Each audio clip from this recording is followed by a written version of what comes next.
In nomine Patris et Filii et Spiritus Sancti. Amen. Shalom. Alakhan. Maganda umaga sa ating lahat sa mampanig ng buong mundo. Mga nakikinig at nanonood ngayon, hati namang pakinggan ang mabuting balita ng Panginoon ayon kay San Juan. Glory to you, Lord Jesus Christ. Noong panahong iyon, umalis si Jesus sa Samaria at nagtungo sa Galilea. Sapagkat si Jesus na rin ang nagsabing, ang isang propeta'y hindi iginagalang sa kanyang sariling bayan. Pagdating niya sa Galilea, ay mabuti ang pagtanggap sa kanya ng mga taga roon, sapagkat nasa Jerusalem din sila noong piyesta ng Pasko at nakita nila ang lahat ng kanyang ginawa roon.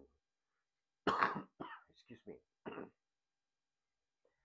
Nagpunta uli si Jesus sa Cana, Galilea.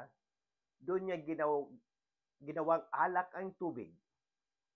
Doon naman sa Capernaum ay may isang mataas na pinuno ng pamahalaan at may sakit ang kanyang anak na lalaki. Nang mabalitaan niyang bumalik si Jesus sa Galilea mula sa Judea, pinuntahan niya ito, pinakaisapan niya itong pumunta sa Capernaum at pagalingin ang kanyang anak na naghihingalo.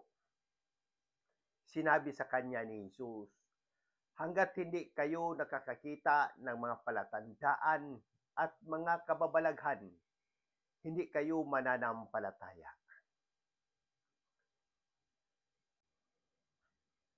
Ngunit sinasabi ng pinuno, tayo na po, Ginoo, bago mamatay ang aking anak. Sumagot si Jesus, umuwi na kayo, magaling na ang inyong anak. Naniwala ang lalaki sa salita ni Jesus at umuwi nga siya. Sa daan pa'y sinalubong na siya ng kanyang mga alipin at sinabing, magaling na ang kanyang anak. Tinanong niya sila, anong oras siya gumaling? Siya po'y inibsan ng lagnat kahapong mag-aalauna ng hapon. Tugon nila, naalala ng ama na noong oras na iyon, sinabi sa kanya ni Jesus, magaling na ang inyong anak. Kaya't siya at ang kanyang buong sambahayan ay sumasampalataya kay Jesus. Ito ang pangalawang kababalaghang ginawa ni Jesus sa Galilea. Nagpagpunta niya roon buhat sa Galilea, sa Judea. Ang mabuting balita ng Panginoon. Praise to you, Lord Jesus Christ. Pagnilaya natin bilang Romano Katoliko at sa unang pagbasa sa Isayas, ang ating mga pagbasa ngayon ay nagbibigay sa atin ng pag-asa, pagpapagaling at panibagong buhay.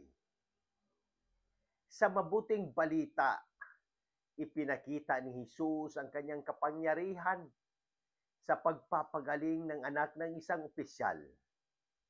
Isang pagpagaling na naganap dahil sa pananampalataya ng ama. Sa unang pagbasa naman mula kay Propeta Isayas, ipinangako ng Diyos ang isang bagong langit at bagong lupa kung saan mawawala ang sakit, pighati at kamatayan. Ang ating pananampalataya at pagtitiwala sa Diyos ay makikita natin sa Ebanghelyo na kahit hindi personal na nagtungo si Jesus sa anak ng opisyal, pinagaling niya ito sa pamamagitan lamang ng kanyang salita. Ito ay isang paalaala na ang tunay na pananampalataya ay hindi nakasalalay sa ating paningin. kundi sa pagtitiwala sa salita ng Diyos. Kung minsan, hinihintay pa natin ang mga himala bago maniwala, ngunit tinatawag tayo ni Jesus na mananampalataya kahit hindi natin agad nakita ang resulta. Ang pagpapagaling at panibagong buhay. Sa ating panahon ngayon, maraming tao ang may karamdaman, pisikal, emosyonal, at espiritual. Ipagdasal natin ang agarang pagaling ng ating mahal na Santo Papa Francisco, ang ating Obispo Jose Bantolo, si Padre Vicente Gomez, at lahat ng may sakit sa buong mundo. Hilingin natin na bigyan sila ng lakas, kagalingan, at patuloy na gabayan ng Panginoon. Sa panahon ng Kwaresma, ang pagbabago at pagtugon sa tawag ng Diyos.